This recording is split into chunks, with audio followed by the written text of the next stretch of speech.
നമ്മുടെ ദുആഇനെ അല്ലാഹു സ്വീകരിക്കുമാറാവട്ടെ. മഹാനായ ഹബീബായ റസൂലുള്ളാഹി സ്വല്ലല്ലാഹു അലൈഹി വസല്ലമ തങ്ങളുടെ ജന്മദിനം കൊണ്ട് അനുഗ്രഹീതമായ ഈ രാവിൽ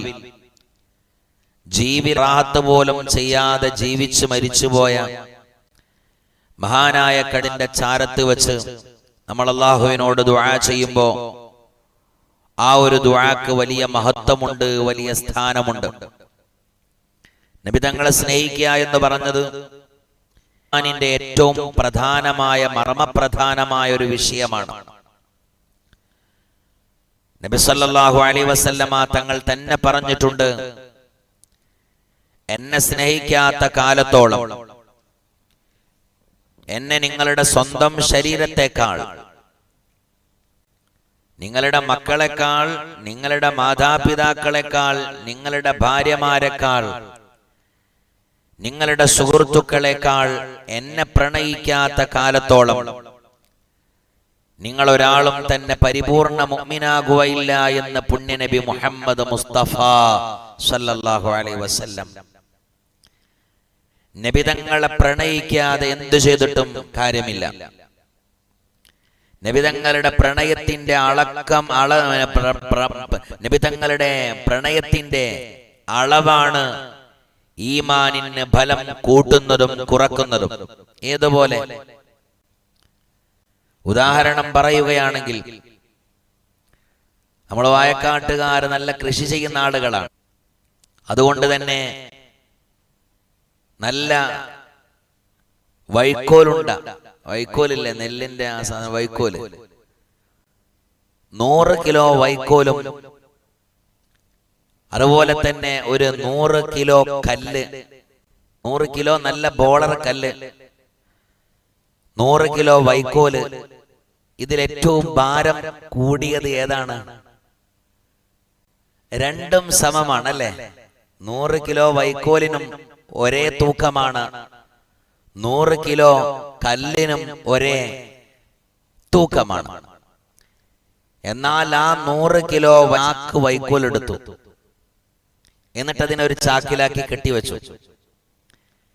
എന്നിട്ട് ആ 100 കിലോ ചാക്ക് കല്ല് നമ്മൾ എടുത്തു, ഒരു ചാക്ക് കല്ലും എടുത്തു, ഒരു ചാക്ക് അതേ അളവിൽ തന്നെ ഒരു ചാക്ക് എന്തും എടുത്തു.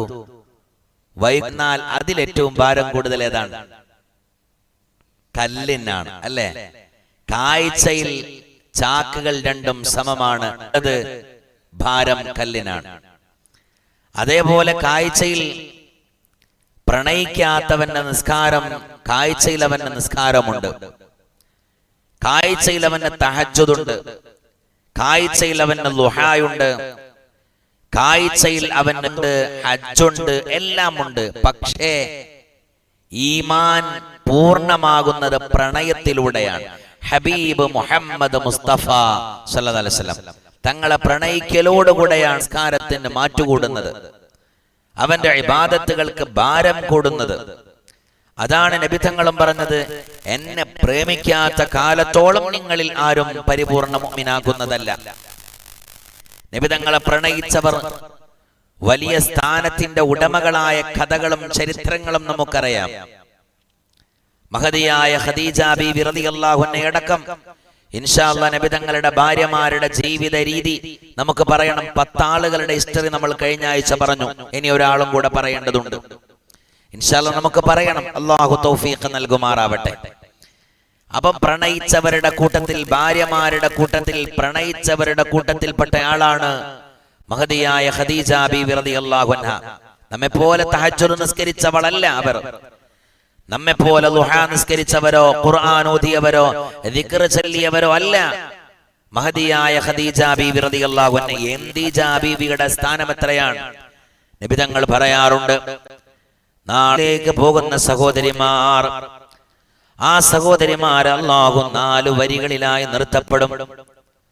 4 വരികളിൽ നിർത്തുമ്പോ ഒന്നാമത്തെ വരിയുടെ നേതാവ് അത് ഈസാ നബി അലൈഹിസ്സലാത്തു വസ്സലാമിന്റെ മാതാവായ മറിയം ബീവിയാണ്. ഒന്നാമത്തെ വരിയുടെ നേതാവ്. രണ്ടാമത്തെ വരിയുടെ നേതാവോ മഹതിയായ ആസിയ ബീബി റളിയല്ലാഹു അൻഹയാണ് ഫിർഔന്റെ ഭാര്യയായ ആസിയ.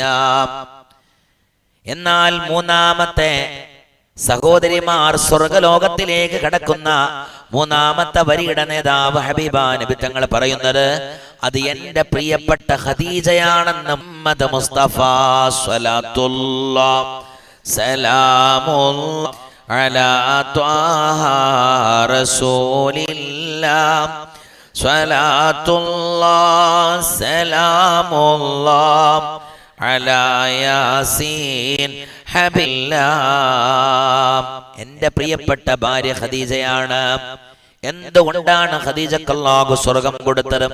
അതും സ്വർഗം മാത്രമല്ല, സ്വർഗത്തിലേക്ക് പോകുന്ന സ്ത്രീകളുടെ നേതാവാൻ ഖദീജ ബീവിക്ക് അങ്ങനെ അല്ലാഹു സ്ഥാനം കൊടുത്തു.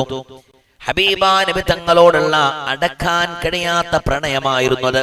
അതുപോലെ തന്നെയാണ് ആണുങ്ങളുടെ കൂട്ടത്തിൽ മഹാനായ സയ്യിദുനാ അബൂബക്കർ സിദ്ദീഖ് റളിയല്ലാഹു അൻഹു നബി തങ്ങളെ കൊണ്ട് ആദ്യമായി വിശ്വസിച്ച ആണുങ്ങളുടെ കൂട്ടത്തിൽപ്പെട്ട ആളാണ് അബൂബക്കർ സിദ്ദീഖ് റളിയല്ലാഹു അൻഹു.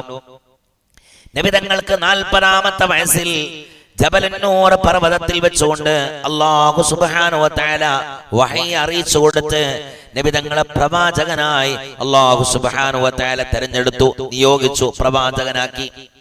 40 വയസ്സും ഒരു ദിവസവും കഴിഞ്ഞപ്പോഴാണ് അല്ലാഹുവിന്റെ ഹബീബാ നബി തങ്ങൾക്ക് നബുവത്ത് കൊടുക്കുന്നത്. 40 വയസ്സും ഒരു ദിവസവും.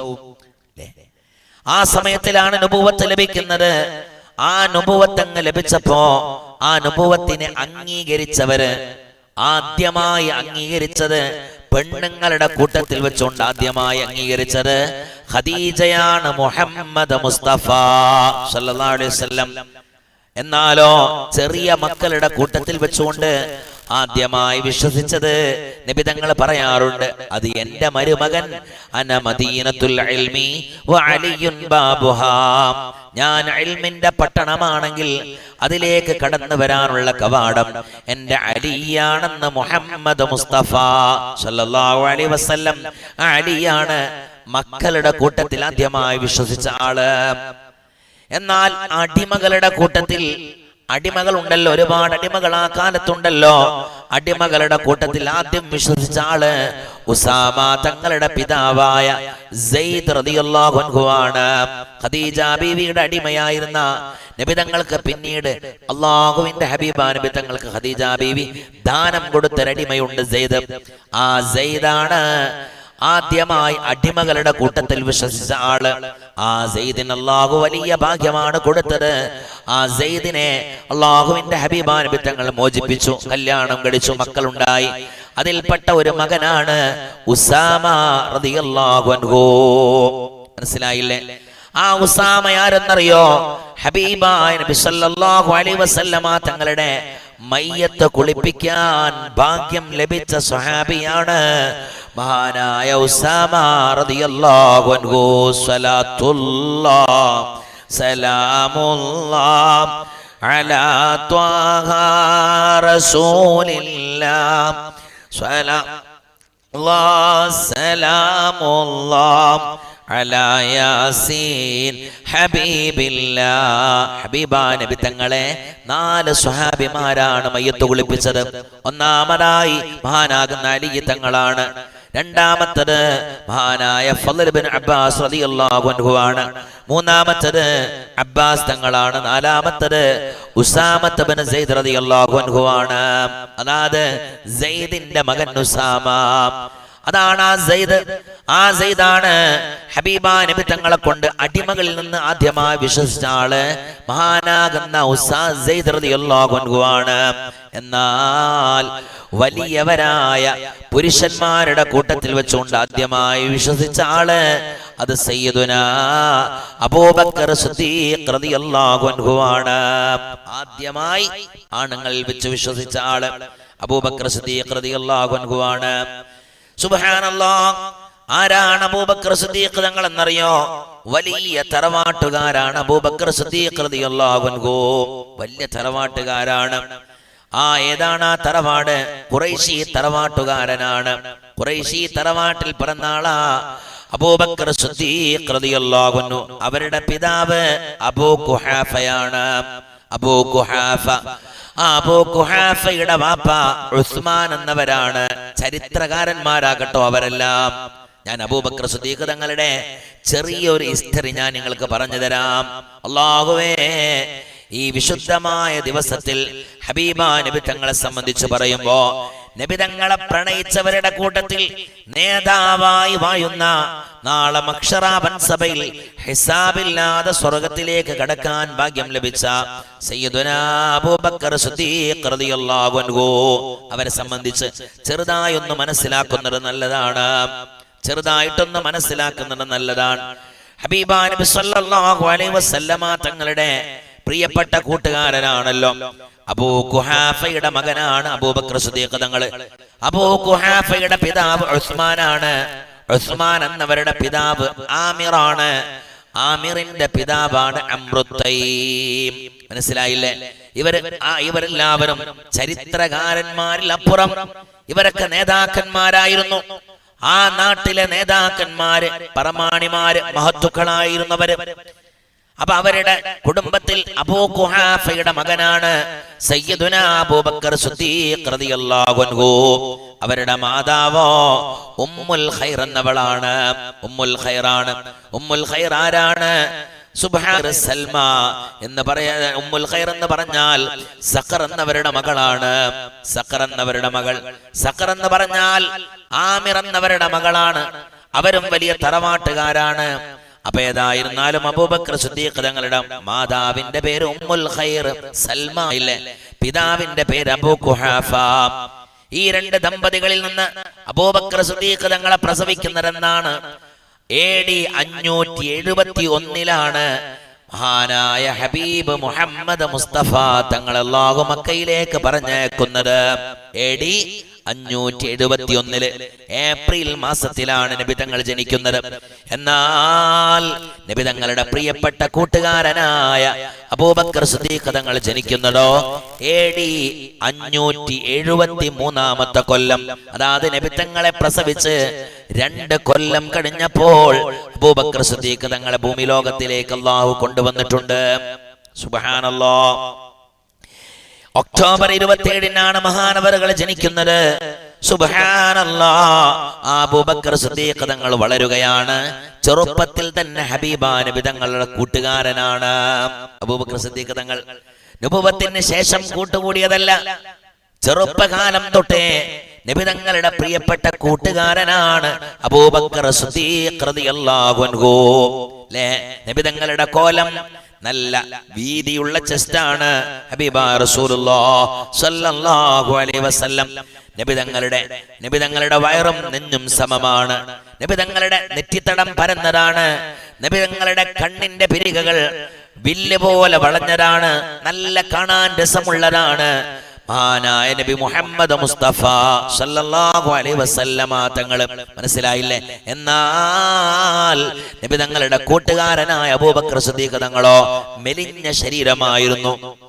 മെലിഞ്ഞ ശരീരം, കഴുത്ത് നല്ല നീളമുള്ള കഴുത്തായിരുന്നു അബൂബക്കർ സിദ്ദീഖ് തങ്ങൾക്ക്. നല്ല വിശാലമായ നെറ്റിത്തടമായിരുന്നു. ദഖനിന്റെ മുകളിൽ മാത്രമായിരുന്നു രോമമുണ്ടായിരുന്നത്. ഇവിടെ രോമം വന്നിരുന്നില്ല. അബൂബക്കർ സിദ്ദീഖ് തങ്ങളത് ഇവിടെ രോമം ഉണ്ടായിരുന്നില്ല. ദഖനിന്റെ മുകളിൽ, അതായത് താടി, ഇതാ ഈ ദഖൻ എന്ന് പറഞ്ഞാൽ 2 താടി എല്ലുകൾ ഒരുമിച്ച് കൂടുന്ന ഈ സ്ഥലം, ഇവിടെ മാത്രമായിരുന്നു രോമമുണ്ടായിരുന്നത്. അബൂബക്കർ സിദ്ദീഖ് തങ്ങൾക്ക് കണ്ണ് കുഴിയിലേക്ക് ഇറങ്ങിയ കണ്ണുകളായിരുന്നു. ചില ആളുകളുണ്ടല്ലോ കണ്ണ് കുഴിയിലേക്ക് ഇറങ്ങിയ കണ്ണുകള്. സൗമ്യമായ സ്വഭാവമായിരുന്നു. മഹാനായ അബൂബക്കർ സിദ്ദീഖ് തങ്ങൾ വളരുമ്പോ കള്ള് കുടിച്ചിട്ടില്ല. ജാഹിലിയ്യ കാലത്ത് ആളുകൾ മുഴുവനും കള്ളിന്റെയും പെണ്ണിന്റെയും പിന്നാലെ പോയപ്പോ അബൂബക്കർ സിദ്ദീഖ് തങ്ങൾ അന്യ സ്ത്രീയെ മഹാനായ അബൂബക്കർ സിദ്ദീഖ് തങ്ങൾ കാണുകയോ ശാരീരിക ബന്ധത്തിൽ ഏർപ്പെടുകയോ ചെയ്തിട്ടില്ല. ജാഹിലിയ്യ കാലത്ത്, വിവരമില്ലാത്ത കാലം, ഒരു ഇരുണ്ട യുഗമുണ്ടായിരുന്നല്ലോ മക്കയിൽ, ലോകത്ത്.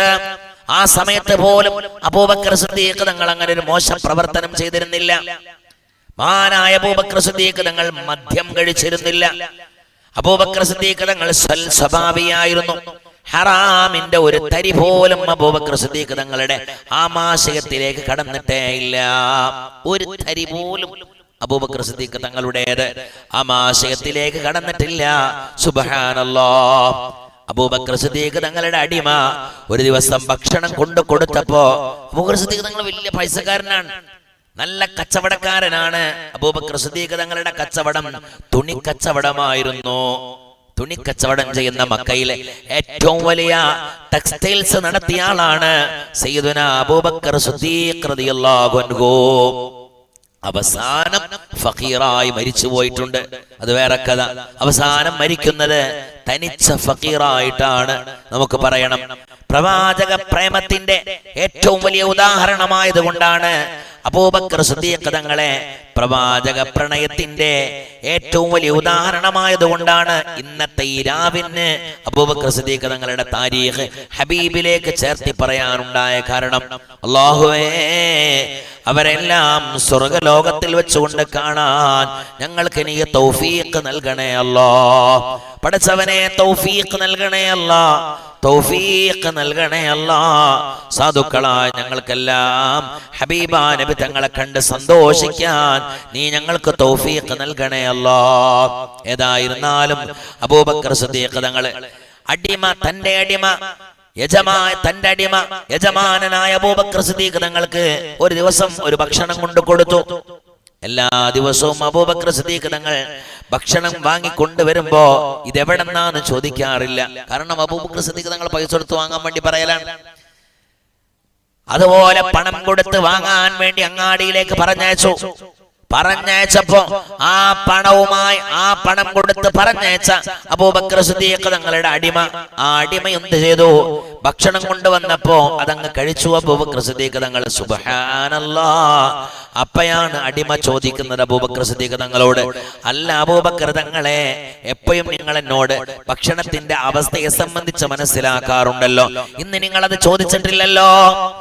അബൂബക്കർ സിദ്ദീഖ് തങ്ങൾ അപ്പോൾ ചോദിച്ചു, എവിടെന്നാ ഭക്ഷണം കിട്ടിയത്? ഉടനെ തന്നെ അടിമ പറഞ്ഞു, അത് എന്റെ കാശ് കൊടുത്ത് വാങ്ങിയതാണ്. അബൂബക്കർ സിദ്ദീഖ് തങ്ങൾ ചോദിച്ചു, നിനക്ക് എവിടെന്നാ കാശ് കിട്ടിയത്? ഉടനെ തന്നെ അയാൾ പറയാ, എനിക്ക് ആദ്യം ഒരു ജ്യോത്സ്യപ്പണി ഉണ്ടായിരുന്നു. പഴയ കാലത്ത് ഒരു ജ്യോത്സ്യപ്പണി ഉണ്ടായിരുന്നു. ആ ജ്യോത്സ്യപ്പണിയിൽ ഞാനൊരു മുതലാളിയുടെ ഒരു പ്രശ്നം വന്നപ്പോ എന്റെ ജ്യോത്സ്യപ്പണി വെച്ചുകൊണ്ട് ഞാൻ അയാളുടെ പ്രശ്നങ്ങൾ തീർത്തു കൊടുത്തു എന്ന് പറഞ്ഞാൽ അബദ്ധവശാൽ അയാളുടെ പ്രശ്നം തീർന്നു. മനസ്സിലായില്ലേ? തീരാൻ അള്ളാഹുവിന്റെ ഖളാ ഉണ്ടെങ്കിലൊക്കെ തീരും. മനസ്സിലായില്ലേ? അത് നമ്മൾ ദുആയിരുന്നാലും തീരും. നമ്മുടെ വീട്ടിന്റെ ഉള്ളിൽ വെച്ചുകൊണ്ട് അള്ളാഹുവിനോട് പ്രാർത്ഥിച്ചാലും തീരും. ആ പ്രശ്നം ഒരുപക്ഷെ പള്ളിയിൽ വെച്ചുകൊണ്ട് ദുആ ചെയ്താലും തീരും. ആ പ്രശ്നം ഒരുപക്ഷെ കഅബയുടെ അരികിൽ വെച്ചുകൊണ്ട് ദുആ ചെയ്താലും തീരും. എന്നാലോ ചിലത് വീട്ടിന്റെ ഉള്ളിൽ വെച്ചുകൊണ്ട് ദുആയിരുന്നാലും തീരൂല, പള്ളിയിൽ വെച്ചുകൊണ്ട് ദുആയിരുന്നാലും തീരൂല, കഅബയുടെ അരികിൽ വെച്ചുകൊണ്ട് ദുആ ചെയ്താലും തീരൂല. അള്ളാഹു കണക്കാക്കിയതാണെങ്കിൽ അയാൾ പറഞ്ഞു, ഞാൻ ആ പണിയെടുത്തുകൊണ്ട് അങ്ങനെ ചെയ്തതിന്റെ പേരിൽ അയാളുടെ പ്രശ്നം തീർന്നു. അയാൾ എന്നെ കണ്ടുമുട്ടിയത് എന്നാണ്. എന്നെ കണ്ടപ്പോ നിങ്ങൾ അന്ന് ആ പണിയെടുത്തത് എനിക്ക് ഉപകാരമായി എന്ന് പറഞ്ഞ് എനിക്കൊരു ഹദിയ നൽകി. ആ ഒരു പണിയെടുത്തതിനൊരു ഹദിയ നൽകി. ആ കാശാണ് ഞാൻ നിങ്ങൾക്ക് ഭക്ഷണം വാങ്ങിയത്. സുബ്ഹാനല്ലാഹ്. അബൂബക്കർ സിദ്ദീഖ് തങ്ങളുടെ ആമാശയത്തിലേക്ക് ഒരു തരി പോലും ഹറാം കടന്നിട്ടില്ല. അബൂബക്കർ സിദ്ദീഖ് തങ്ങൾ തന്റെ വായിലേക്ക് കൈയിട്ടുകൊണ്ട് എല്ലാം ഛർദ്ദിച്ച് കളയുകയാണ്. അതാണ് സയ്യിദുനാ അബൂബക്കർ സിദ്ദീഖ് റളിയല്ലാഹു അൻഹു. കണ്ണിയത്ത് ഉസ്താദിന്റെ ചരിത്രം പറയുമ്പോ നമുക്ക് അബൂബക്കർ സിദ്ദീഖ് തങ്ങളെ ഓർമ്മ വരുന്നതാണ് അല്ലേ? ജീവിതത്തിൽ ഒരു ഖറാത്ത് പോലും ചെയ്തില്ല എന്ന് മാത്രമല്ല, ജീവിതത്തിൽ ഹലാലായ ഭക്ഷണമല്ലാതെ മഹാനായ കണ്ണിയത്ത് ഉസ്താദ് കഴിച്ചിട്ട് പോലും ഇല്ല. സുബ്ഹാനല്ലാഹ്. അബൂബക്കർ സിദ്ദീഖ് തങ്ങളുണ്ടല്ലോ, അത്രയും നല്ല സ്വഭാവത്തിന്റെ ഉടമയായിരുന്നവര്. അവര് കല്യാണം കഴിക്കുകയാണ്. അവര് കല്യാണം കഴിച്ചത് 4 സ്ത്രീകളെയാണ്. 4 സ്ത്രീകളെ അബൂബക്കർ സിദ്ദീഖ് തങ്ങൾ കല്യാണം കഴിച്ചിട്ടുണ്ട്. ആരൊക്കെയാണ്? ഉമ്മു റുമാൻ എന്ന് പറയപ്പെടുന്ന പെണ്ണിനെ, അതുപോലെ അസ്മാ എന്നവരെ, അതുപോലെ ഖുതൈല എന്നവരെ, ഹബീബ എന്നവരെ. 4 പെണ്ണുങ്ങളുണ്ട് അബൂബക്കർ സിദ്ദീഖ് തങ്ങൾക്ക്. 4 പെണ്ണുങ്ങള്. സുബ്ഹാനല്ലാഹ്. ഏതൊക്കെയാണ്? ഉമ്മുറുമാൻ, അതുപോലെ അസ്മാ, ഖുതൈല, ഹബീബ എന്ന 4 പെണ്ണുങ്ങളുണ്ട്. 4 പെണ്ണുങ്ങളുള്ള ആള് അയാളൊരു തമ്മാടിയല്ല. 4 പെണ്ണുങ്ങൾ. ഇപ്പോഴത്തെ കാലത്ത് എന്ന് പറഞ്ഞാൽ ഒരാൾക്ക് രണ്ടാമതൊരു പെണ്ണ് കെട്ടിയാൽ അയാളൊരു തമ്മാടിയായി. അയാളെ കമ്മിറ്റിയിൽ എടുക്കാൻ പാടില്ല. അയാള് നാട്ടിൽ ഫസാദുള്ള ആളായി. എന്നാലോ അയാള് കല്യാണമൊന്നും കഴിക്കാതെ വേറെ കളവ് മാർഗത്തിലൂടെ പോവുകയാണെങ്കിലോ അപ്പൊ അയാളെ പറ്റി പറയാ പൊരുത്തപ്പെട്ടു കൊടുക്കുക, വലിയ വിഷയമല്ല. അങ്ങനെ ആരാ ചെയ്യാത്തെന്ന് ഇസ്ലാമിൽ അത് തെറ്റല്ല. കെട്ടാൻ കഴിവുണ്ടെങ്കിൽ രണ്ടാമത്തത് കെട്ടാം. കഴിവുണ്ടെങ്കിൽ കഴിവില്ലെങ്കിലല്ല. കഴിവുണ്ടെങ്കിൽ കെട്ടാം. ജായിസാണ്. സുന്നത്ത് എന്ന് പറയരുത്, ജായിസാണ്. അങ്ങനെ അനുവദനീയമാണ്. കെട്ടാം. മനസ്സിലായില്ലേ? മൂന്നാമത്തെ ഒരു പെണ്ണിനെ സംരക്ഷിക്കാൻ നിനക്ക് കഴിയുമെങ്കിൽ മൂന്നാമത്തെ പെണ്ണിനെയും നിനക്ക് കെട്ടാം എന്നേ പറഞ്ഞിട്ടുള്ളൂ. കെട്ടണം എന്ന് പറഞ്ഞിട്ടില്ല. കെട്ടാം, അനുവദനീയമാണ്. 4ാമത്തെ പെണ്ണിനെയും കെട്ടാം. 5ാമതായി പെണ്ണ് തെരയുമ്പേ നമ്മൾ ഇടപെടേണ്ടതുള്ളൂ. 5ാമത്തെ പെണ്ണ് കെട്ടാൻ പാടില്ല. ഞാൻ പറഞ്ഞു വന്നത് 4 പെണ്ണിനെയും കെട്ടി നടക്കണമെന്നല്ല, നോക്കാൻ കഴിയുമെങ്കിൽ. മനസ്സിലായില്ലേ? അന്റെ അടുത്ത് കഴിവുണ്ടെങ്കിൽ, അതായത് ആദ്യത്തെ പെണ്ണിനെ വാങ്ങിക്കൊടുക്കുന്നത് പോലെ സമമായി അളക്കത്തിലും തൂക്കത്തിലും ഒരു കുറവും വരുത്താതെ 2ാമത്തെ പെണ്ണിനെയും സംരക്ഷിക്കാൻ കഴിയുമോ എങ്കിൽ നിനക്ക് കെട്ടാം. ഒന്നിനെന്നെ മര്യാദയ്ക്ക് നോക്കാത്തവനാണ്. പിന്നെ എന്തിനാ 2ാമത്തെ കെട്ടണു? എന്നിട്ട് 2ാമത്തെ കെട്ടിടവൻ പറയും പ്രവാചക ചര്യയാണെന്ന്. എന്ത് ചര്യ? സല്ലല്ലാഹു അലൈഹി വസല്ലം. അബൂബക്കർ സിദ്ദീഖ് തങ്ങൾ അതിന് കഴിവുള്ള ആളായിരുന്നു. ഉമ്മുറുമാൻ, അസ്മാ, ഖുതൈല, ഹബീബ എന്നീ ഭാര്യമാർ അബൂബക്കർ സിദ്ദീഖ് റളിയല്ലാഹു അൻഹുവിന് ഉണ്ടായിരുന്നു. റളിയല്ലാഹു അൻഹു. അവരിൽ അല്ലാഹു കൊടുത്ത മക്കൾ 6 മക്കളാണ്. ആദ്യത്തെ മകന്റെ പേര് അബ്ദുറഹ്മാൻ എന്നവരാണ്. അബ്ദുറഹ്മാൻ റളിയല്ലാഹു അൻഹു. 2ാമത്തെ മകനാണ് അബ്ദുല്ലാഹ്. 2ാമത്തെ മകൻ അബ്ദുല്ല. ആ അബ്ദുല്ല മക്കയിൽ നിന്ന് മദീനയിൽ നിന്ന് യാത്ര പോയത് യമനിലേക്കാണ്. യമനിലാണ് അബ്ദുല്ല തങ്ങളുടെ പരമ്പരയും മുഴുവനും കിടക്കുന്നത്.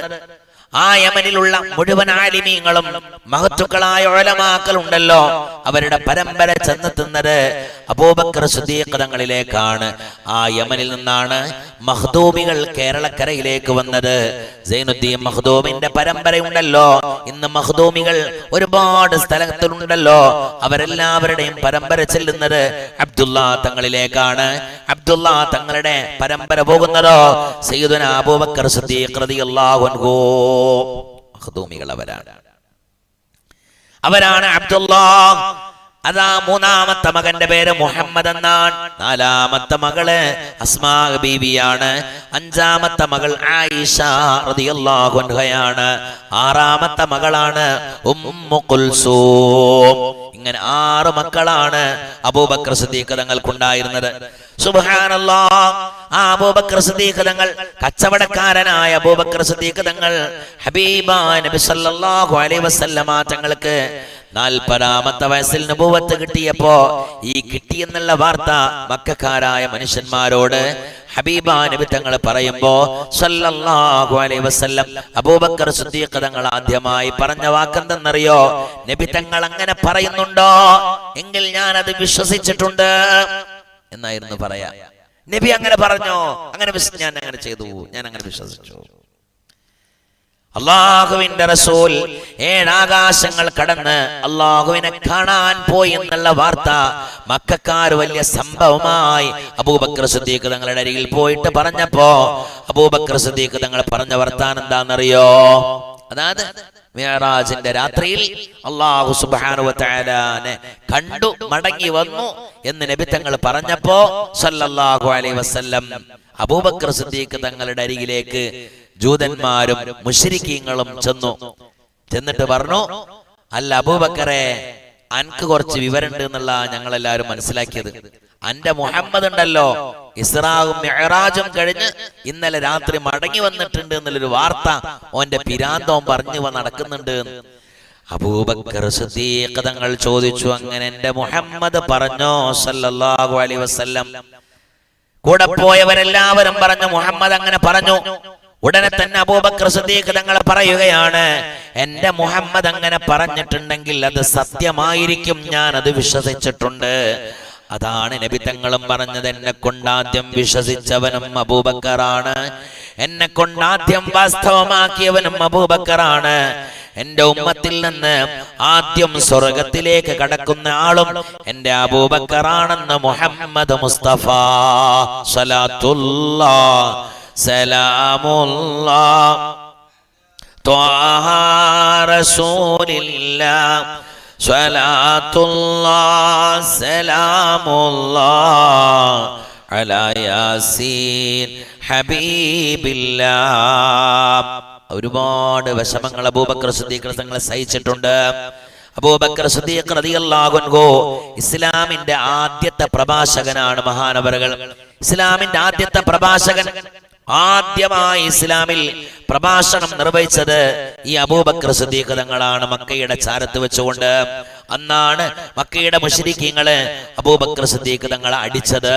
ആ നബി തങ്ങളെയും അബൂബക്കർ സിദ്ദീഖ് തങ്ങളെയും വേദനിപ്പിച്ചത് അന്നത്തെ ദിവസമാണ്. ചരിത്രം ദീർഘമാണ്, അതിലേക്കൊന്നും ഞാൻ കടക്കുന്നില്ല. എന്നാൽ ആ അബൂബക്കർ സിദ്ദീഖ് തങ്ങൾ മക്കയിൽ ഇങ്ങനെ സന്തോഷത്തോടെ റാഹത്തോടെ കഴിയുമ്പോഴാണ് ഹബീബായ നബി സല്ലല്ലാഹു അലൈഹി വസല്ലമ തങ്ങള് വന്നിട്ട് വിളിക്കുന്നത്. നബി തങ്ങളുടെ 53-ാമത്തെ വയസ്സിൽ സല്ലല്ലാഹു അലൈഹി വസല്ലം ഖദീജ ബീവി റളിയല്ലാഹു അൻഹ വഫാത്തായി. 3 വർഷം കഴിഞ്ഞപ്പോ 3 വർഷം കഴിഞ്ഞു. ഹബീബായ നബി തങ്ങൾ യാത്ര പോകാൻ അല്ലാഹു സുബ്ഹാനഹു വ തആല നബി തങ്ങളോട് പറഞ്ഞു, നബിയേ മക്ക വിട്ട് യാത്ര പോകാനായിട്ടുണ്ട്, മക്ക വിടാൻ സമയമായിട്ടുണ്ട്, മദീനയിലേക്ക് പൊയ്ക്കോ എന്ന് പറയാൻ നബി തങ്ങൾ അത്രയും വേദനിപ്പിച്ചിട്ടുണ്ട് സല്ലല്ലാഹു അലൈഹി വസല്ലം. നബി തങ്ങൾക്ക് മക്കയിൽ നിൽക്കാൻ കഴിഞ്ഞിട്ടില്ലായിരുന്നു. നബി തങ്ങൾ നടന്നു പോകുന്ന വഴിയിൽ കുപ്പയിടും. നബി തങ്ങൾ നടന്നു പോകുമ്പോ നബി തങ്ങളെ ചീത്ത വിളിക്കും. നബി തങ്ങളെ പെൺപിടിയൻ എന്ന് പറഞ്ഞിട്ടുണ്ട്. നബി തങ്ങളെ ഭ്രാന്തൻ എന്ന് വിളിച്ചിട്ടുണ്ട്. അതിനൊക്കെ അല്ലാഹു മറുപടിയും കൊടുത്തിട്ടുണ്ട്. നബി സല്ലല്ലാഹു അലൈഹി വസല്ലമ തങ്ങളെ കല്ലെടുത്തെറിഞ്ഞിട്ടുണ്ട്. നബി തങ്ങൾക്ക് മക്കയുടെ മണ്ണിൽ താമസിക്കാൻ കഴിയാതെ വന്നപ്പോഴാണ് ഹബീബായ നബി തങ്ങൾ ത്വായിഫിലേക്ക് യാത്ര പോയത്. ത്വായിഫിലേക്ക് യാത്ര പോയപ്പോ ത്വായിഫുകാർ ഹബീബായ നബി തങ്ങളെ കല്ലെടുത്തെറിഞ്ഞു. എറിഞ്ഞ സമയത്തിൽ ഹബീബായ നബി തങ്ങളുടെ പണി എന്തായിരുന്നു എന്നറിയോ? നബി തങ്ങളുടെ അമ്മായിയുടെ മക്കൾ തന്നെയാണ് എറിയുന്നത് സല്ലല്ലാഹു അലൈഹി വസല്ലം. നബി തങ്ങളെ, അതാണ് സത്യം പറയുന്നവരെ മുഴുവനും ആളുകൾ വെറുത്തിട്ടേ അനുഭവമുള്ളൂ സല്ലല്ലാഹു അലൈഹി വസല്ലം. നബി തങ്ങളെ കല്ലെടുത്തെറിയുമ്പോ നബി തങ്ങളുടെ നെരിയാണിയിൽ നിന്ന് ചോര പൊടിഞ്ഞ് നിലത്തോട്ട് വരുമ്പോ ഹബീബാ നബി തങ്ങൾ ചെയ്ത പണി എന്തെന്നറിയോ? കാലിൽ നിന്ന് ആ രക്തം ഇങ്ങനെ തുടച്ചു മാറ്റുകയാണ് ചെയ്തിരുന്നത്. എന്തിനാണ്? സഹാബത്ത് ചോദിച്ചു, നബിയേ എന്തിനെ നിങ്ങൾ അന്ന് അങ്ങനെ ചെയ്തത്? അപ്പോൾ ഹബീബാ നബി തങ്ങൾ പറഞ്ഞത്, സഹാബ, എന്റെ രക്തമെങ്ങാനും ഭൂമി ലോകത്തിലേക്ക് തെറിച്ചു വീണ് കഴിഞ്ഞാൽ പിന്നെ ഈ ഭൂമി ലോകം ഇവിടെ നിലനിൽക്കുകയില്ല എന്ന് ഹബീബായ നബി മുഹമ്മദ് മുസ്തഫ സല്ലല്ലാഹു അലൈഹി വസല്ലം. മനസ്സിലായില്ലേ? നബി തങ്ങൾ രക്തങ്ങൾ മുഴുവനും പൊടിച്ചു കളഞ്ഞു സല്ലല്ലാഹു അലൈഹി വസല്ലം. അപ്പയാണ് ആകാശ ലോകത്തിൽ നിന്ന് മഹാന്മാരായ മാലാക്കന്മാര് വന്നിറങ്ങി വരുന്നത്. എന്നിട്ട് നബി തങ്ങളോട് പറയുന്നത്, യാ റസൂലല്ലാഹ്, ഹബീബാ നബിയെ, നിങ്ങളുടെ സമ്മതമുണ്ടെങ്കിൽ ഈ കാണുന്ന മലകൾ മുഴുവനും ഈ ത്വായിഫുകാരുടെ മേലിൽ മറച്ചിട്ടുകൊണ്ട് ഇവരെ ഞങ്ങൾ നശിപ്പിച്ച് കളയട്ടെ എന്ന് ഹബീബാ നബി തങ്ങളോട് ചോദിച്ചപ്പോ അല്ലാഹുവിന്റെ റസൂൽ സല്ലല്ലാഹു അലൈഹി വസല്ലമ തങ്ങൾ പറയുന്നത്, വേണ്ട, അങ്ങനെ ചെയ്യരുത്, അങ്ങനെ ചെയ്യരുത്. ഈ ത്വായിഫിന്റെ മണ്ണിൽ ജീവിക്കുന്ന ഇവരുടെ ജീവിതത്തിൽ ഇവരുടെ അരികിൽ നിന്ന് ഒരാളെങ്കിലും ഇസ്ലാമിലേക്ക് കടന്നു വന്നാൽ അതാണ് ഈ മുഹമ്മദിന്റെ ഏറ്റവും വലുത് എന്ന് പറഞ്ഞ ആളാ മുഹമ്മദ് മുസ്തഫ സല്ലല്ലാഹു അലൈഹി വസല്ലം. അത്രയും സൗമ്യമായ സ്വഭാവം. അങ്ങനെ കഷ്ടപ്പെട്ടിട്ടുണ്ട് നബി തങ്ങൾ. നബി തങ്ങളെ കൊല്ലാൻ വേണ്ടി 100 ഒട്ടകങ്ങളെ വാഗ്ദത്തം ചെയ്തിട്ടുണ്ട്. കാണുന്നോടത്ത് നിന്ന് നബി തങ്ങളെ തലവെട്ടാൻ, നബി തങ്ങളെ ഉപദ്രവിക്കാൻ, നബി തങ്ങളെ കൊല്ലാൻ. അവസാനം നബി തങ്ങൾ കിടക്കുന്ന വീടിന്റെ ചുറ്റുഭാഗത്തും ഖുറൈശികളെല്ലാവരും ഒരുമിച്ചുകൂടി. എന്നിട്ട് മുഹമ്മദിനെ കൊല്ലാൻ വേണ്ടി തീരുമാനിച്ചു. തീരുമാനം റെഡിയായി. എല്ലാവരും വാളുമായി നബി തങ്ങളുടെ വീടിന്റെ മുമ്പിൽ ഇങ്ങനെ ഇരുന്നു. ഇരുന്നപ്പോഴാണ് നബി തങ്ങൾ അലിയെ വിളിക്കുന്നത്. അലിയേ, ഞാൻ കിടക്കുന്ന പുതപ്പിൽ നീ കയറി കിടക്കണം എന്ന് പറഞ്ഞുകൊണ്ട് നബി തങ്ങളുടെ മരുമകനായ അലി റളിയല്ലാഹു അൻഹുവിനെ കുള്ളനായ സ്വഹാബിയാണ് അലി തങ്ങൾ. നല്ല അടവ് പഠിച്ച ആളാണ് അലി തങ്ങൾ. അപാരമായ ബുദ്ധിയുടെ ഉടമയാണ് അലി തങ്ങൾ. അലി തങ്ങൾ എഴുതിയ തഫ്സീറുകൾ ഒരുപാട് ഒട്ടകങ്ങൾക്ക് ചുമക്കാനുള്ളതായിരുന്നു. അത്രയും ഇൽമിന്റെ അപാരമായ അറിവിന്റെ ആയക്കടലായിരുന്നു അലി റളിയല്ലാഹു അൻഹു. അലിയിനെ നബി തങ്ങളുടെ കടക്കപ്പായിലേക്ക് അങ്ങ് കടത്തി. എന്നിട്ട് അലിയിനെ പദപ്പെട്ട് മൂടി. നബി തങ്ങൾ ഭൂമിയിൽ നിന്ന് ഒരു പിടി മണ്ണെടുത്തു. ആ മണ്ണിനെ ഹബീബാ നബി തങ്ങൾ മന്ദിരിച്ചു. എന്നിട്ട് നബി തങ്ങൾ ഈ ചുറ്റുഭാഗത്തും നബി തങ്ങളെ കൊല്ലാൻ നിൽക്കുന്നവരുടെ എന്നിട്ട് നബി തങ്ങൾ നടക്കുകയാണ്. രാത്രിയിലാണത്. നബി തങ്ങൾ നടക്കുകയാണ് സല്ലല്ലാഹു അലൈഹി വസല്ലം. മക്കക്കാർ മുഴുവനും വലയം വെച്ചുകൊണ്ട് വലയം ചെയ്തുകൊണ്ട് നബി തങ്ങൾ എഴുന്നേൽക്കുന്നതും കാത്തു നിൽക്കുമ്പോഴാണ് ഈ പുറപ്പെടൽ. സല്ലല്ലാഹു അലൈഹി വസല്ലം നബി തങ്ങൾ നേരെ ചെന്നത് അബൂബക്കർ സിദ്ദീഖ് തങ്ങളുടെ വീട്ടിലേക്കാണ്. കച്ചവടക്കാരനായ ടെക്സ്റ്റൈൽസ് കച്ചവടം ചെയ്യുന്ന അബൂബക്കർ സിദ്ദീഖ് തങ്ങളുടെ വീട്ടിൽ നല്ല ധനാഢ്യനാണ് അവര്. ആ അബൂബക്കർ സിദ്ദീഖ് തങ്ങൾക്ക് അന്ന് 6 മക്കളുണ്ട്. ആ 6 മക്കളുടെ കൂട്ടത്തിലുള്ള 6 മക്കളുടെ ഒന്നിച്ചുകൊണ്ട് അബൂബക്കർ സിദ്ദീഖ് തങ്ങൾ കിടന്നുറങ്ങുമ്പോഴാണ് വാതിലിന്റെ ഹബീബാ നബി തങ്ങൾ മുട്ടുന്നത് സല്ലല്ലാഹു അലൈഹി വസല്ലം. അബൂബക്കർ സിദ്ദീഖ് തങ്ങൾ വാതിൽ തുറന്നപ്പോ ഹബീബാ നബി തങ്ങളെയാണ് കാണുന്നത്. നബി തങ്ങളോട് ചോദിച്ചു, യാ റസൂലല്ലാഹ്, എന്ത് പറ്റി നബിയെ, ഈ രാത്രിയിൽ എന്താ ഇവിടെ? ഹബീബാ റസൂലുള്ളാഹി തങ്ങൾ പറഞ്ഞു, അബൂബക്കറേ, മക്ക വിടാൻ അല്ലാഹു സുബ്ഹാനഹു വ തആല പറയുന്നുണ്ട്. ഈ മക്കയിൽ നമുക്ക് ജീവിക്കാൻ അനുവദിക്കുന്നില്ല. മക്കക്കാർ ഇവിടെ നമ്മളെ ജീവിക്കാൻ അനുവദിയോടുത്ത് കൊല്ലാൻ വേണ്ടി ശ്രമിക്കുകയാണ് ഇവർ. അതുകൊണ്ട് തന്നെ ഇവിടുന്ന് നാട് വിടാൻ വേണ്ടി അല്ലാഹുവിന്റെ ഓർഡർ ഉണ്ട്. പുറപ്പെടുകയല്ലേ എന്ന് പറഞ്ഞു. അങ്ങനെ അല്ലാഹുവിന്റെ വിധിയുണ്ട് നബിയെ. അല്ലാഹു അങ്ങനെ പറഞ്ഞോ നബിയെ, എങ്കിൽ ഞാൻ വരാൻ തയ്യാറാണെന്ന് പറഞ്ഞ് ഹബീബാ നബി സല്ലല്ലാഹു അലൈഹി വസല്ലമ തങ്ങളുടെ കൂടെ യാത്ര ചെയ്യാൻ അബൂബക്കർ സിദ്ദീഖ് തങ്ങൾ ഒരുങ്ങുകയാണ്. എന്നാൽ അബൂബക്കർ സിദ്ദീഖ് തങ്ങൾ പറയുന്നത്, അബൂബക്കറെ, നമ്മൾ യാത്ര പോകുമ്പോ നമുക്ക് ഭക്ഷണം എത്തിച്ചു തരേണ്ടത് അത് നിന്റെ മകൾ അസ്മാ ബീവിയാണ്. നിന്റെ മകൾ അസ്മാ ബീവിയാണ്. ആ അസ്മാ ബീവി ഭക്ഷണം കൊണ്ടു തരുമ്പോ അസ്മാ ബീവി പുറത്തെവിടെയും പറയരുത്. അതാണ് ഡിമാൻഡ്. ആരും അറിയില്ല, സ്വഹാബത്ത് പോലും അറിയില്ല ഈ യാത്ര. തുടക്കം ആരും അറിയില്ല. ഇവർ രണ്ടുപേരും മാത്രം, അബൂബക്കർ സിദ്ദീഖ് തങ്ങളും നബി തങ്ങളും മാത്രം മക്ക വിടുകയാണ്. സ്വന്തം ജനിച്ചു വളർന്ന നാട്, സ്വന്തം സുഹൃത്തുക്കളുള്ള നാട്, തന്റെ കൂട്ടുകുടുംബങ്ങളുള്ള നാട്. ആ നാട്ടിൽ നിന്നാണ് യാത്ര പോകുന്നത്. തനിച്ചൊറ്റക്ക് ആരുമില്ല, രണ്ടുപേരും മാത്രം. രണ്ടുപേരും വീട്ടിൽ നിന്ന് ഇറങ്ങുകയാണ്. ഇറങ്ങുന്ന സമയത്തിൽ അസ്മാ ബീവി റളിയല്ലാഹു അൻഹ ചെയ്ത പണി എന്തെന്നറിയോ? അസ്മാ ബീവി ഇവർ നടക്കുന്ന സമയത്തിൽ അവരുടെ ബാക്ക് ഭാഗത്തിൽ മുട്ടുകുത്തിയിട്ട് അസ്മാ ബീവിയും നടക്കുമായിരുന്നു. മുട്ടുകുത്തി നടക്കും. എന്തിനാണ് അസ്മാ ബീവി മുട്ടുകുത്തി നടക്കുന്നതെന്നറിയോ? ഹബീബായ റസൂലുള്ളാഹി തങ്ങളും അബൂബക്കർ സിദ്ദീഖ് തങ്ങളും മണലാരണ്യം, മക്ക മണൽ പരപ്പുള്ള സ്ഥലമാണല്ലോ. ആ മണൽ പരപ്പിലൂടെ നബി തങ്ങളും അബൂബക്കറും നടന്നു പോകുമ്പോ അവരുടെ രണ്ടുപേരുടെയും കാൽപ്പാടുകൾ മണലിൽ പതിയും. ആ പതിയുന്ന കാൽപ്പാടുകൾ മായ്ക്കുന്ന പണിയായിരുന്നു അസ്മാ ബീവി റളിയല്ലാഹു അൻഹാക്കുണ്ടായിരുന്നത്. സുബ്ഹാനല്ലാഹ്, ഒന്ന് ആലോചിച്ചു നോക്ക്. ആ രാത്രിയിലേക്കൊന്ന് ചിന്തിച്ചു നോക്ക്. ആ രാത്രിയിലേക്ക് നമ്മുടെ ഖൽബൊന്ന് പോകട്ടെ. ആ രാത്രി നമ്മുടെ മനസ്സിലേക്ക് കടന്നു വരട്ടെ. സ്വലാത്തുല്ലാഹ് സലാമുല്ലാഹ് അലാ ത്വാഹ റസൂലില്ലാഹ് സ്വലാത്തുല്ലാഹ് സലാമുല്ലാഹ് അലാ യാസീൻ ഹബീബില്ലാഹ്. അല്ലാഹുവേ, ഖൈറിന്റെ അഖിലുകാരുടെ കൂട്ടത്തിൽ സാധുക്കളായ പാപികളായ ഞങ്ങളെ നീ ചേർത്തി തരണേ അല്ലാഹ്. ആലോചിച്ചു നോക്ക്. അതാണ് ഹബീബാ നബി. ആ യാത്ര അസ്മാ ബീവി റളിയല്ലാഹു അൻഹ ഉണ്ടല്ലോ, കാൽപാദങ്ങൾ മുഴുവനും മായ്ച്ചു കളഞ്ഞു. അങ്ങനെ അവരങ്ങ് നടന്നുപോയി.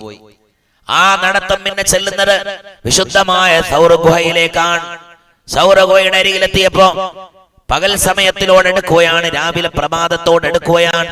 അപ്പൊ നബി തങ്ങൾ പറഞ്ഞു, നമുക്ക് അബൂബക്കർ സിദ്ദീഖ് തങ്ങൾ പറഞ്ഞു, നബിയേ ഈ ഗുഹയുടെ ഉള്ളിലേക്ക് കയറല്ല നബിയേ, ഞാൻ ഇവിടെ ഒന്ന് പരിശോധിച്ചു നോക്കട്ടെ, ഞാൻ ഇവിടെ നിന്ന് പരിശോധിക്കട്ടെ എന്ന് പറഞ്ഞ അബൂബക്കർ സിദ്ദീഖ് തങ്ങൾ അതിന്റെ ഉള്ളിലേക്ക് ഇറങ്ങിയപ്പോ അതിന്റെ ഉള്ളിൽ മുഴുവനും ദ്വാരമാണ്, പൊത്തായിരുന്നു.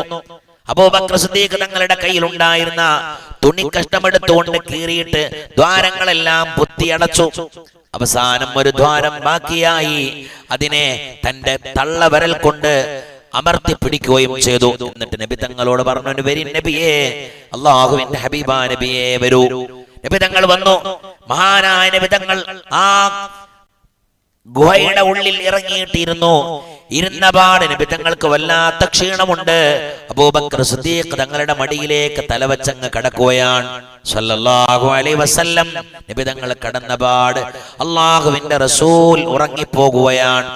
അപ്പോഴാണ് അബൂബക്കർ സിദ്ദീഖ് തങ്ങളുടെ തള്ളവരിൽ ഒരു പാമ്പ് കടിക്കുന്നത്. ആ പാമ്പ് അബൂബക്കർ സിദ്ദീഖ് തങ്ങളെ ഉപദ്രവിച്ചതല്ല. ആ പാമ്പ് ഏതെന്നറിയോ?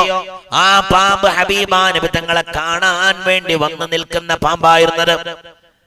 മനസ്സിലായില്ലേ? ഏതായിരുന്നാലും അബൂബക്കർ സിദ്ദീഖ് തങ്ങളുടെ കാലിന്റെ വിരലിനെ കടിച്ചപ്പോ അബൂബക്കർ സിദ്ദീഖ് തങ്ങൾ തള്ളവിരൽ മാറ്റിയിട്ടില്ല, അവിടെ തന്നെ വെച്ചു. അബൂബക്കർ സിദ്ദീഖ് തങ്ങൾ സുബ്ഹാനല്ലാഹ്. പിന്നെയാണ് നബി തങ്ങൾ ഇങ്ങനെ അബൂബക്കർ സിദ്ദീഖ് തങ്ങളെ ഹബീബാ നബി തങ്ങളുടെ മടിയിൽ തലവെച്ച് കിടക്കുമ്പോ അബൂബക്കർ സിദ്ദീഖ് തങ്ങളുടെ കണ്ണിൽ നിന്ന് കണ്ണുനീർ തുള്ളി നബി തങ്ങളുടെ മുഖത്തെ കുറ്റിയപ്പോഴാണ് ഹബീബാ നബി തങ്ങൾ എഴുന്നേൽക്കുന്നത്. അപ്പോഴാണ് നബി തങ്ങൾ ചോദിക്കുന്നത്, ലിമ തബ്കീക യാ അബൂബക്കർ, അബൂബക്കറെ എന്തിനാ കരയുന്നത്, എന്തേ നിനക്ക് പറ്റിപ്പോയി? ഉടനെ തന്നെ അബൂബക്കർ സിദ്ദീഖ് തങ്ങൾ പറഞ്ഞു, നബിയേ, എന്റെ കാലിന് പാമ്പ് കടിച്ചിട്ടുണ്ട് യാ റസൂലല്ലാഹ്. അപ്പോഴാണ് അല്ലാഹുവിന്റെ റസൂൽ സല്ലല്ലാഹു അലൈഹി വസല്ലമ തങ്ങൾ എവിടെ നോക്കട്ടെ എന്ന് പറഞ്ഞ് ആ തള്ളവിരലിനെ എടുത്തുകൊണ്ട് നബി തങ്ങളുടെ ശറഫാക്കപ്പെട്ട മുഅ്ജിസത്തിന്റെ ഉമനീരെടുത്തുകൊണ്ട് ഹബീബാ നബി തങ്ങൾ ആ കാലിന് പുരട്ടി കൊടുക്കുകയാണ്. അതോടുകൂടെ കാലിലേക്ക് കയറിയ വിഷം ഇറങ്ങിപ്പോകുകയാണ്. ഇറങ്ങി അങ്ങ് പോയി. പക്ഷേ ആ ഇറങ്ങിപ്പോയ വിഷമുണ്ടല്ലോ, ആ വിഷമാണ് പിന്നീട് അബൂബക്കർ സിദ്ദീഖ് തങ്ങളുടെ മരണത്തിന് കാരണമായത്. അത് ഇറങ്ങിപ്പോയി എന്ന് പറഞ്ഞാൽ അത് അവരുടെ ശരീരത്തിന് അതിന്റെ ഉണ്ടായിരുന്നു. പക്ഷേ അബൂബക്കർ സിദ്ദീഖ് തങ്ങൾക്ക് അതുകൊണ്ട് എഫക്റ്റ് വന്നിട്ടില്ല. പക്ഷെ അത് വരുന്നത് അബൂബക്കർ സിദ്ദീഖ് തങ്ങൾ നബി തങ്ങളുടെ വഫാത്ത് കഴിഞ്ഞ് 2.5 വർഷം കഴിഞ്ഞപ്പോഴാണ് അബൂബക്കർ സിദ്ദീഖ് തങ്ങൾ ലോകത്തോട് വിട പറഞ്ഞു പോകുന്നത്. അന്ന് അബൂബക്കർ സിദ്ദീഖ് തങ്ങൾക്ക് 61 വയസ്സാണ് റളിയല്ലാഹു അൻഹു. മരിക്കുന്നത് AD 634 വർഷത്തിലാണ്. 634 വർഷത്തിലാണ് ഓഗസ്റ്റ് മാസം 22-നാണ് അബൂബക്കർ സിദ്ദീഖ് റളിയല്ലാഹു അൻഹു ലോകത്തോട് വിട പറഞ്ഞു പോകുന്നത്. ആ വിട പറഞ്ഞു പോകാനുണ്ടായ കാരണം ഒന്ന് ഹബീബാ നബി തങ്ങളുടെ മരണമായിരുന്നു. നബി തങ്ങളുടെ വഫാത്താണ്. ഹബീബാ നബി തങ്ങളുടെ വഫാത്താണ് അബൂബക്കർ സിദ്ദീഖ് തങ്ങളുടെ മരണത്തിന്റെ ഒരു കാരണം. മറ്റൊരു കാരണം ആ വിഷവുമായിരുന്നു. മനസ്സിലായില്ലേ? ഏതായിരുന്നാലും ആ ഒരു ദിവസം, ആ ഒരു സന്ദർഭം, ആ ഒരു ടൈം ഉണ്ടല്ലോ, നബി തങ്ങൾ പറയാറുണ്ട്, ആ ഒരൊറ്റ രാത്രിയുടെ ആരാധന, ആ ഒരൊറ്റ രാത്രിയിൽ അബൂബക്കർ സിദ്ദീഖ് തങ്ങൾ ആ സഹിച്ച സഹനം, ആ ഒരൊറ്റ രാത്രിയിൽ അബൂബക്കർ സിദ്ദീഖ് റളിയല്ലാഹു അൻഹു ചെയ്ത ആ ഒരൊറ്റ അമൽ ഉണ്ടല്ലോ, ആ അമലെങ്ങാനും തുലാസിന്റെ ഒരു തട്ടിൽ വെക്കുകയും ലോകത്തിലുള്ള മുഴുവൻ മുഅ്മിനീങ്ങളായ ആളുകളുണ്ടല്ലോ അവരുടെ അമലുകളെല്ലാം മറ്റൊരു തട്ടിൽ വെച്ച് കഴിഞ്ഞാൽ ഏറ്റവും ഭാരം തൂങ്ങുക ആ ഒരു ദിവസത്തെ അമലിനാണെന്ന് പുണ്യ നബി മുഹമ്മദ് മുസ്തഫ സ്വല്ലല്ലാഹു സലാമുല്ലാഹ് അലാ ത്വാഹ റസൂലില്ലാഹ് സ്വലാത്തുല്ലാഹ് സലാമുല്ലാഹ് അലാ യാസീൻ ഹബീബില്ലാഹ്.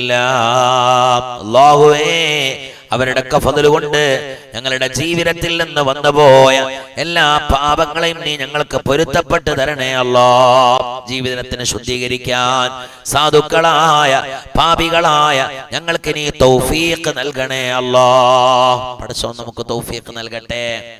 അതാണ് അബൂബക്കർ സിദ്ദീഖ് തങ്ങളോട് ഉമർ ഇബ്നുൽ ഖത്താബ് തങ്ങൾ ഇടക്ക് ചോദിക്കാറുണ്ട്, ആ അമലിക്ക് തരുമോ?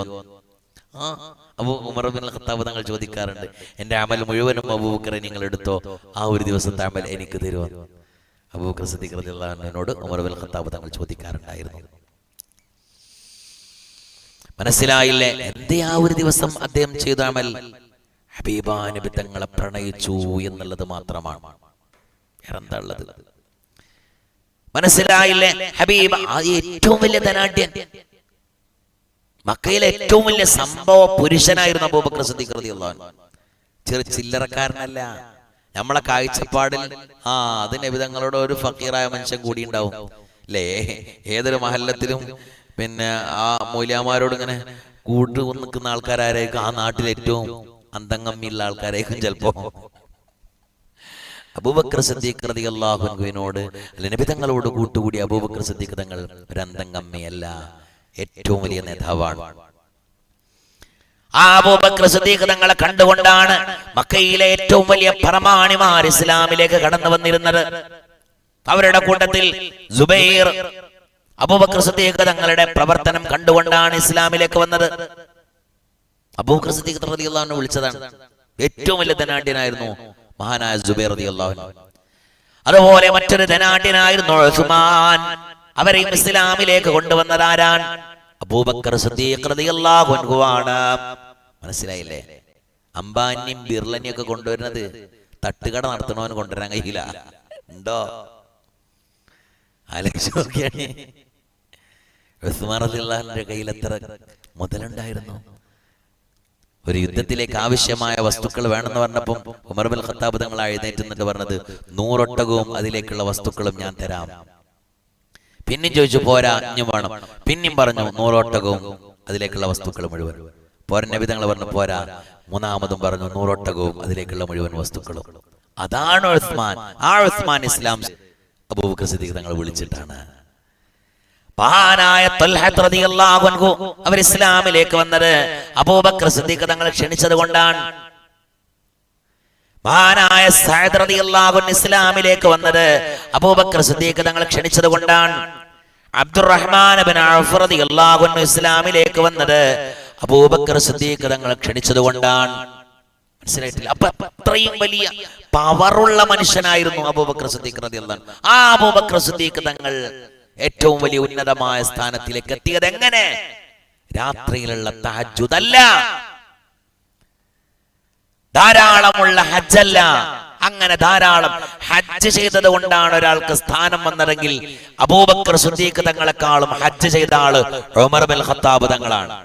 ഉമർ ബിൻ ഖത്താബ് തങ്ങളെക്കാളും സ്ഥാനം അബൂബക്കർ സിദ്ദീഖ് തങ്ങൾ. ഹജ്ജല്ല സ്ഥാനം. അബൂബക്കർ സിദ്ദീഖ് തങ്ങളെക്കാൾ നിസ്കരിച്ച ആൾക്കാണ് സ്ഥാനം അല്ലാഹു കൊടുക്കുക എങ്കിൽ അബൂബക്കർ സിദ്ദീഖ് തങ്ങളെക്കാൾ നിസ്കരിച്ച സ്വഹാബികൾ ഉണ്ടായിരുന്നു. അബൂബക്കർ സിദ്ദീഖ് തങ്ങളാകെ നിസ്കരിച്ചത് 20 വർഷം, 20 വർഷത്തിന്റെ താഴെ മാത്രമാണ്. 20 വർഷത്തിന്റെ താഴെ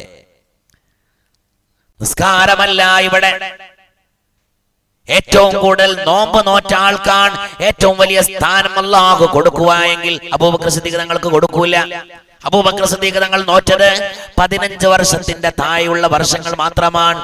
കാരണം നോമ്പ് നിർബന്ധാക്കിയതിനു ശേഷം അത്രയധികം ജീവിച്ചിട്ടുള്ളൂ. അതൊന്നുമല്ല സ്ഥാനം. സ്ഥാനം അല്ലാഹു കൊടുക്കുന്നത് അവന്റെ ഖൽബിൽ ഹബീബിനോടുള്ള പ്രണയം എത്രയാണ്. ഞാൻ നേരത്തെ പറഞ്ഞതുപോലെ വൈക്കോലുണ്ടയും ഇരുമ്പിന്റെ ഭാരവും. മനസ്സിലായില്ലേ? ഹബീബായ നബി തങ്ങളെ അതിനതിരുകളില്ല, വരമ്പുകളില്ല, മാനദണ്ഡങ്ങളില്ല.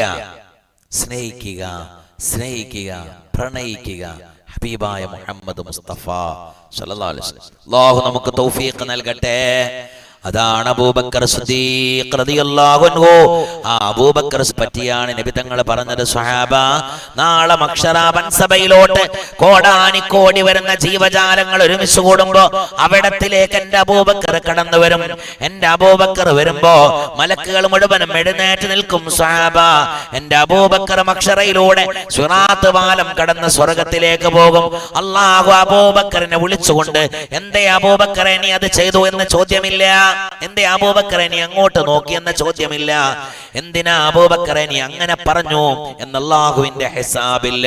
അല്ലാഹു ഹിസാബ് ചെയ്യാറ് സ്വർഗ്ഗത്തിലേക്ക് കൊണ്ടുപോകുന്ന ഏക ആൾ, ചീഫ് ഗസ്റ്റ് മഹാനായ സയ്യിദുനാ അബൂബക്കർ സിദ്ദീഖ് റളിയല്ലാഹു അൻഹു. അപ്പോഴാണ് ഉമർ തങ്ങൾ ചോദിച്ചത്, നബിയേ ഞാൻ ഏത് ലിസ്റ്റിലാണ്? ഉമർ ഇബ്നുൽ ഖത്താബ് തങ്ങൾ പറഞ്ഞു, ഉമറിനോട് നബി തങ്ങൾ പറഞ്ഞു, ഉമറേ നിന്റെ ഓരോ സെക്കൻഡും അല്ലാഹു വിചാരണ ചെയ്യുന്നതാണ്. പിന്നെ സഹാബത്തൊന്നും ചോദിച്ചിട്ടില്ല. ഉമറിനോടാ പറയുന്നത്. പ്രണയമാണ്, സ്നേഹമാണ് മഹത്വം, എല്ലാത്തിന്റെയും മഹത്വം. നബി തങ്ങളോടുള്ള ഹബ്ബ്. നബി തങ്ങളെ സ്നേഹിക്കാൻ കഴിയുന്നില്ലേ, അമലുകളുടെ വീര്യം നഷ്ടപ്പെട്ടുകൊണ്ടിരിക്കും.